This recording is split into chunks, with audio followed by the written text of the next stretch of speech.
Welcome back to the TwinSpires Racing Roundtable. I'm Ashley Anderson here with James Scully and Vance Hansen to discuss the latest Kentucky Derby and Oaks prep action, mostly at Tampa Bay Downs this past weekend. And James, let's start with the main event, the Sam F. Davis, a Grade 3 event for 3-year-olds. So what were your takeaways from the Sam F. Davis? Well, the Sam F. Davis at Tampa Bay Downs has never produced a Kentucky Derby winner. Did produce a runner-up in 06 Bluegrass Cat, but hasn't had much impact upon it. Hasn't never had a serious impact upon the Kentucky Derby. And I'll be surprised if it has any impact this year. I give No More Time credit for rebounding a troubled trip in the Mucho Macho Man where he broke poorly. On Saturday, I thought Paco Lopez gave him a terrific ride, hustling him right to the lead by the first turn. And basically, when West Saratoga, who was pressing him in second, he just gave way at the top of the stretch. I thought that left No More Time on a sizable, just a cushion that Agate Road and the rest of the field just couldn't make up. And it looked like to me he was tiring late, but like I said, he held on. The 93% speed rating, is very low, and I'll be surprised if he can run faster or make a serious impact in like a race like the Florida Derby or a major prep, Vance. Yeah, I agree with most of your sentiments. I very much doubt we saw a legitimate Kentucky Derby contender in the Sam F. Davis. No More Time had attracted plenty of betting steam in that race, going from 10-1 morning line down to 3-1 favoritism. And he was able to hold on to the lead throughout after setting a solid pace, which doesn't exactly speak well of the horses behind him that weren't able to close much ground. The runner-up, Agate Road, was easily second best there and probably goes back to contest the Tampa Bay Derby next month, though my gut says that Agate Road's future still lies on the grass, or perhaps a race like the Jeff Ruby on synthetic if his connections were to prefer chasing a more lucrative race in that respect. But I pretty much echo James's sentiments on the Sam F. Davis and its history of producing Kentucky Derby contenders, Ashley. It was interesting because this race looked wide open. We talked about this on the jury, James, and Change of Command was the morning line favorite, ended up finishing second to last. And then No More Time was bet down as the post-time favorite and then had that diminishing lead in the final furlong. And Bloodlines, if you look at it, his dam sire is Speightstown, who has produced daughters of Speightstown, have produced mostly sprinters and milers. So I don't know if we're going to see No More Time succeed stretching out classic distances. I thought, though, looking at Agate Road, I actually was a little bit impressed with his late surge coming up to rally and finish second, and had a career best 91%. I believe it was a career best 91% speed figure in a 118 class rating. I think could potentially improve with longer distances here. And even Rapoli Stable said this was their Derby sleeper. So I'm not going to say right off Agate Road. I was impressed returning to dirt and then rallying late to finish second. But Vance, I think if he'd had a little bit of a more forward trip, he would have had a chance because, he still wasn't anywhere close, like midway on the far turn. He was just starting to make up ground, and he really came with a solid run, like you said, Ashley, Agate Road did. But I thought he was just too far back to make up any ground in the stretch. But yeah, that's definitely the Jeff Ruby Stakes is going to be a race like for him. He's got a stablemate Noted, who's a good turf horse. That will always be an option for their connections.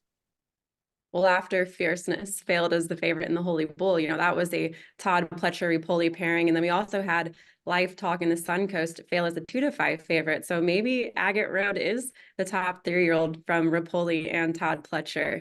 And sticking with Life Talk, we had her in the Suncoast and came in last in a field of 5. And then we also had the lost Virgenes as well, where Kinza ended up winning that race for Bob Baffert. So Vance, do you feel like we learned anything about the Kentucky Oaks from either of those two prep races this weekend? Well, when the Suncoast was running live, I was kind of visually impressed with Power Squeeze, and then I kind of saw that the speed figure came back pretty moderate. So I don't think we saw much out of the Suncoast, to be honest with you. Power Squeeze is really bred to get a much further distance of ground, and I think some of the longer races in the division could be in her wheelhouse. Not necessarily the Kentucky Oaks, but maybe the Black Eyed Susan at 1.8 miles. And if she improves enough during the course of the year, maybe the mile and a quarter Alabama. Life Talk ran a dud there. She's been somewhat inconsistent, so I'm a little bit not too high on her Oaks chances at the moment. And of the two Oaks races on Saturday, of course, I think the Las Virgenes was the better race. And the horse to take out of that is the runner-up Copion, who's actually eligible for the Oaks. She kind of allowed Kinza to get away with an uncontested lead in a small field, so we probably didn't get a good gauge of Copion's actual two turn abilities there, but she did run a pretty decent race there for second. It wasn't as dazzling as some of her one turn races that we saw earlier in her career, in her maiden race at Del Mar and at Santa Ynez at Santa Anita. So I'm still a little bit suspect whether Copion will improve, stepping up to a mile and a 16th, mile and an eighth, rather than being perhaps a best around one turn, James. Yeah, and I agree. I think Copion is the has the most upside for the Kentucky Oaks of any of the horses who are in both the races. You referenced it. I mean, she basically was second the entire way in that Las Virgenes. But if you watch that race, she did try to make a little run at Kinza on the far turn. She tried to challenge her again in the stretch. Kudos to Kinza. She could be a really nice filly in her own right for turning her back, but she did have everything on her own way on the lead. So both those fillies look like they can just keep progressing to me. They're both still nice fillies. So Copion would have some Kentucky Oaks potential if she continues to run well as the distances get longer off that 1 mile race. I'm skeptical about Power Squeeze. Like Vance said, they ran seven. We had 7 stakes races in North America over the weekend. That Suncoast was the slowest of all 7 of them. I really thought. I thought her win in the cash run wasn't as visually as impressive as the Suncoast looked, but I'm still a little bit dubious of how fast Power Squeeze is overall. I want to see her run a fast race before I ever would start buying stock in her, Ashley. Yeah, my takeaway was that I felt like you could write off a lot of horses from this weekend with the Oaks preps. I didn't necessarily feel confident in either. Well, I mean, it doesn't matter what I felt about Kenza because can't race in the Oaks, but didn't really feel that confident with Power Squeeze. I mean, came off a 5-length win in the cash run stakes, but the race ratings from this last race and the cash run were pretty light. So didn't face the toughest competition. Life Talk, James, you mentioned wanting to take a stand against her, and we weren't really sure if this was the right spot because I said incorrectly that it was a field of 5. It was a field of 6, and she ended up just not really factoring at all in this race, and turns out this was the race to fade her. And now I think you can probably just write her off going forward.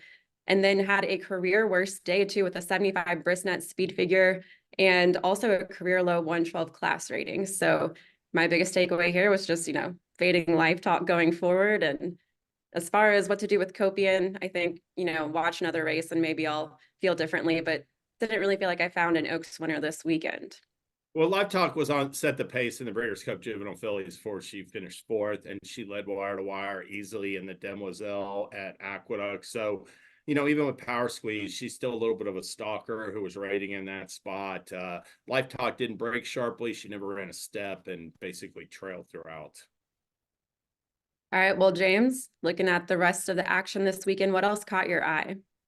Well, I'm going to do a little rapid fire for what caught my eye over the weekend. First off, I just want to mention Steve Asmussen had Valentine Candy win the 6 furlong Ozark Stakes on Saturday.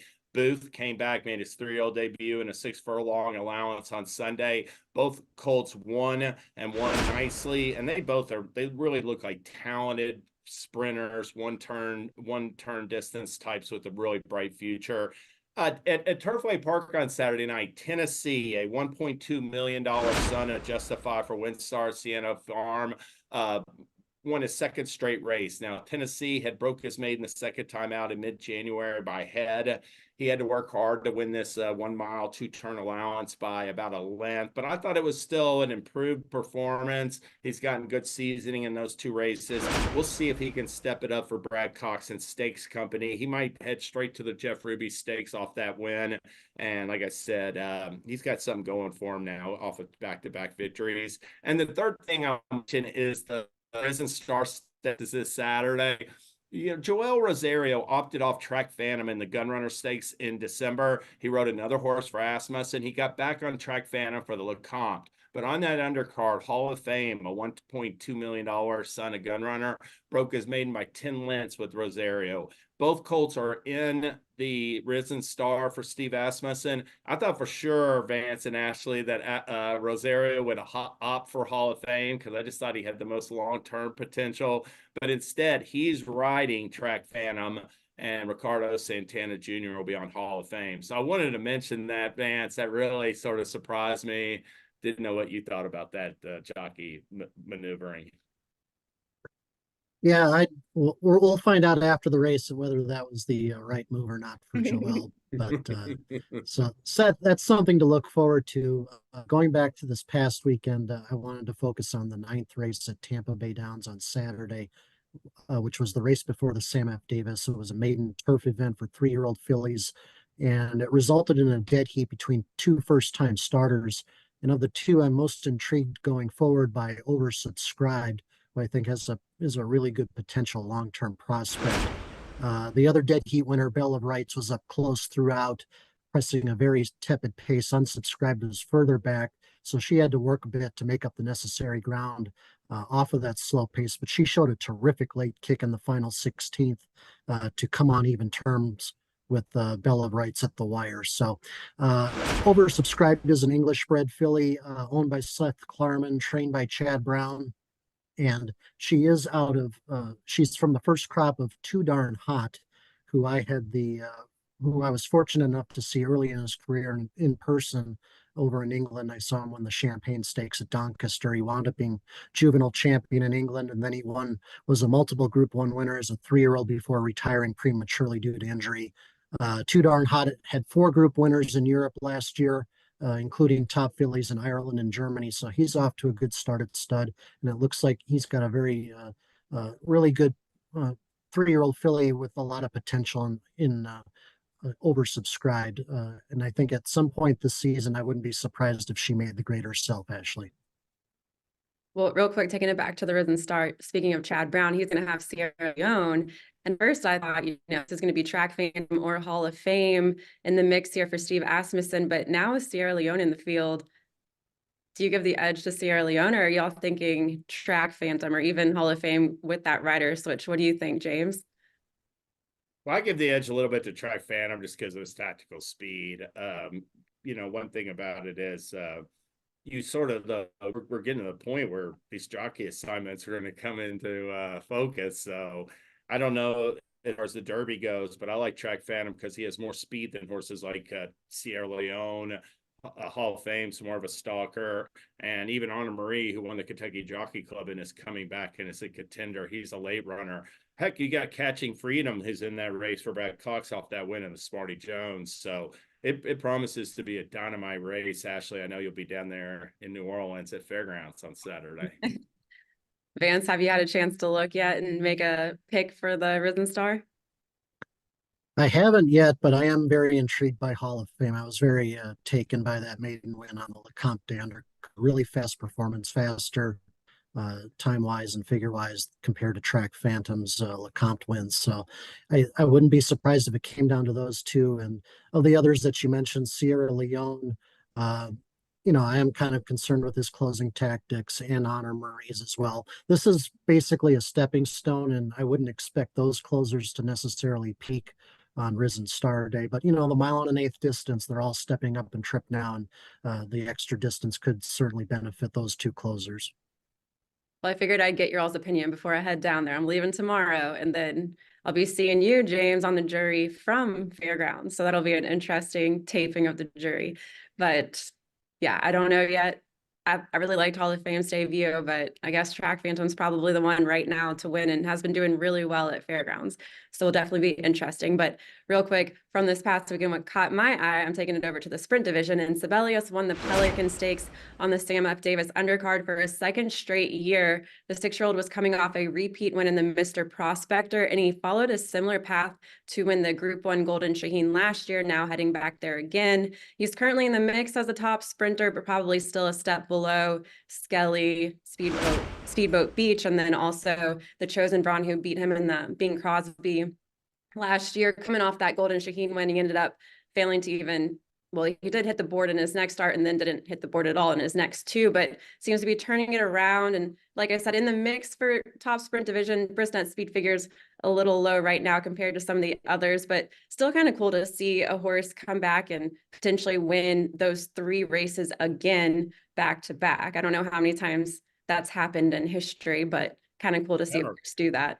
I mean, I don't think XY Jet or anybody's ever done that, but yeah, he got real good last winter, Sibelius did, and like you said, he didn't carry it forward, so that's a real challenge for him this year. I think he'll run well in Dubai, given how he ran last year, but I do want to see him come back this spring at Churchill Downs and perform at a better level than he did last year.